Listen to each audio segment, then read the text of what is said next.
What's up, everybody? I'm Mckenty. This is my second channel, and this is your home for my Twitch highlights and my podcast. So if you like this and you want to see more of that and you want to join the live streams, there's a link to that in the description of this video. And with that out of the way, let's talk about some unfortunate news from Parkway Drive. And to me, what's even more unfortunate is the reaction to that news. It's honestly kind of disappointing to see how the fans have reacted to this. So in case you haven't heard, yesterday, here is what they announced. They announced that their North America 2022 tour, which was going to be with Hatebreed and some other bands, is unfortunately canceled. Here's what they said. Dear friends, family, and fans, this is something we never thought we would be writing. Not only do all of you deserve an explanation, but we feel the need to communicate and connect with true honesty. Firstly, this is hard. Please know we are fully aware that another canceled tour is not what you want to see from us, because they canceled the tour fairly recently, and for any expectations or plans that we have messed with, we're truly sorry. We've been doing this thing called Parkway Drive for nearly 20 years. We started as kids and never looked back. It has been a wild ride, but over those years, the relentless nature of being in this band has given us very little time to reflect on who we are as individuals, who we want to be, and the toll it is taking on ourselves and our friendships. Now, I want to pause quickly and just think about this for a second. Like it says, they've been a band for almost 20 years, and one thing this band has consistently done is they have toured their asses off from the very beginning. Like, they came over to the US, and I want to say 2005 or something like that, way before really it made any kind of financial sense. One of the ways that they made their name was playing all these random small towns in Europe and stuff like that. So they've been on the road for, most of their adult lives, right? These guys are probably in their late 30s now, and they've been on the road almost that whole time. That is rough. So think about that for a minute. Living essentially in a van or a bus overseas, because Australia is not that big of a market. That's a tough lifestyle. So just think about what they're saying through that kind of lens, because I think that's important. It has always been 100% commitment or nothing. We feel the limit has been reached and we don't want to fuck this up. The same devotion that we have put into everything before, we are now putting into processing what those 20 years have done to us. Again, think about that. That's 20 years away from their family and friends, away from their hometown. I would imagine at this point, I don't know if they have wives and kids, some of them probably do. At this point, they can afford to bring people on tour, but they couldn't, years ago. So think about that when he says what these 20 years have done to us. And physically, it's tough too. If you've ever been on tour or traveled for work, you know what I mean. It's hard to find a gym. The food is shitty. If you've ever been backstage at a venue, and again, now they're a huge band, so, I'm sure that they can request, a nice rider and they get good food and stuff like that. But, think about 10, 15, 20 years ago, you're lucky if you get a fucking bag of chips backstage, let alone any kind of decent food. So you're, essentially just running from one town to the other, eating terrible food, away from your family and friends, missing workouts. It is not a healthy life. And what I'm hearing here is that some damage has been done. And how could it not? How could you spend almost 20 years doing that and not have it take a toll on you as humans, right? This is why a lot of bands break up. This is why a lot of people quit bands, because you get into your 30s and you're like, this is not really what I want to do with my life anymore. And what it sounds like is when they say we don't want to fuck this up, it sounds like they're trying to avoid that. That's what it sounds like to me. With this, we aim to grow and return stronger for what is yet to come. We know what we need to do, and we humbly ask for your respect while we take this time for the growth that is needed. It has been said that it is better to burn out than to fade away. We do not want either, so know that our return will burn brighter than the past. Jeff, Luke, Ben, Gia, and Winston. P.S. We're still focused and committed to our European tour, so that will go ahead as planned in September, October 2022. So that's what they said. I don't know anybody in this band personally, but they seem like great guys. I see no reason to believe that anything that they said here is not true.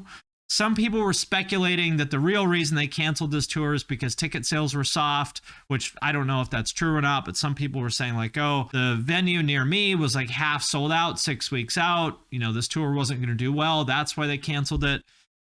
I suppose that's possible, but it seems doubtful to me. And if you wanted to make up a lie about why your tour was canceled, just say that somebody got sick or you couldn't get visas. There's lots of other lies you could make up if you wanted to cancel a tour. So to me, when I read this, I have no reason to believe that any of this is untrue. Sounds like someone or multiple people in the band are burned out and wanted to quit. That's what it sounded like to me too. And yeah, I'm sure that there are a lot of factors, but I think it's awesome we're seeing a band as prolific as Parkway Drive being upfront and honest about issues like this. I completely agree. My reaction to this is like, good for them. Obviously, it sucks for them to cancel the tour. It sucks for the other bands and the crew that were depending on this. All of that sucks. I get it. But I thought good for them, because as much as fans love their music, you know, these are human beings. And Parkway Drive, I'm not like the biggest fan of their music, but they've always seemed like just the best dudes. I've never heard anything but great things about the people in the band. So, you know, to me, as a supporter of the band, I want to make sure that they're like happy people. So with that said, what's really been disappointing to me is the reaction. You know, you see Jamie Josta from Hatebreed says, no hard feelings, take care and we'll do it again down the line. You know, he gets it. A lot of these reactions are pretty good. Like, do what's best for you guys. My heart sank thinking this was about to be a band breakup message. I'd cry. But then there's people like this guy. Ha ha, what an absolute fucking joke. Third year, you're just going to cancel on us, huh? 1 month before it starts, 2.5 year break, and you want to take another break? LOL, unreal. There's other people like this too. 2 questions. 1, why does Europe continue? 2, wasn't COVID a good 2 years plus years of rest and reflection on who you are as individuals?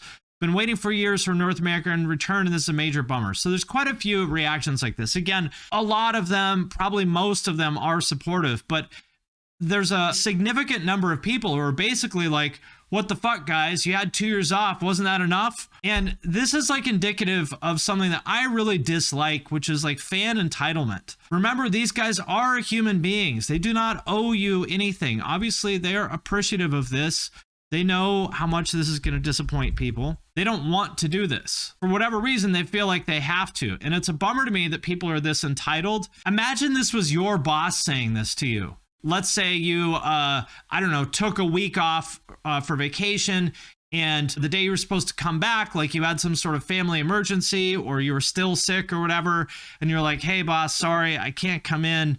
You know, I'm still feeling shitty or whatever. And he was like, what the fuck, Eric? Wasn't a week off enough time? And you're like, dude, I don't know what to tell you. I'm still sick. I don't know what to tell you. You know, it's very selfish of the fans to react this way. Obviously, being upset that the tour is canceled, totally justified.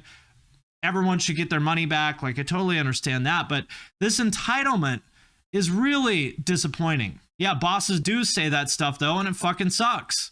It's not cool. That's my point. Bosses do say that. The same people who are saying this stuff to Parkway Drive are the same kind of people that would complain about their boss saying it, justifiably so. The part that's really disappointing to me about this is that this is in an era in which we have more awareness than ever about mental health among musicians, among people in general, but I think especially musicians. You know, musicians are not the most like mentally stable people in the world. I would say the guys in Parkway Drive, from what I can see, and again, I don't know them, they seem like they're probably on the more kind of stable, functional side of things than a lot of musicians. But still, musicians are like by nature, artists in general are by nature, you know, they deal with a lot of mental health, a lot of things like depression, anxiety, and stuff like that. So I don't know, to react in such an entitled way to me is just so shitty. And it's a bummer, especially a band like Parkway Drive, who have always given so much to the fans. Like I said, a huge part of the reason that they have gotten where they are, you know, you can see from this footage that we're watching here, you know, these days they're headlining these massive European festivals, and deservedly so, because one of the things that got them here was just being these relentless fucking road dogs back in the day, playing these small towns in Spain to like, you know, 40 kids at a youth center, touring the US way before they had any business doing it, you know, bringing a show to these people who otherwise weren't going to get this kind of music in their hometown. So this is how they built their name. And then people turn around and basically are like, thanks for nothing, fuck you, get back to work. I don't like it. Do you like when people on YouTube comment, make more videos, same kind of fan entitlement? I mean, it doesn't bother me when people say that, because I'm grateful just that anybody gives a shit about my videos at all. So my fear is that people won't want me to make more videos. So for me personally, I'm grateful when people say that, but it'd be different if I said, hey, I need a week off for mental health, and people were like, what's the matter? You already had a week off. Get back to work. That to me would be kind of a bummer. And I think this is a great point too. Imagine if bands want to start overreacting if their biggest fans can't come to the show due to personal reasons. Yeah, like, oh, you're getting a divorce? Man up, Joey.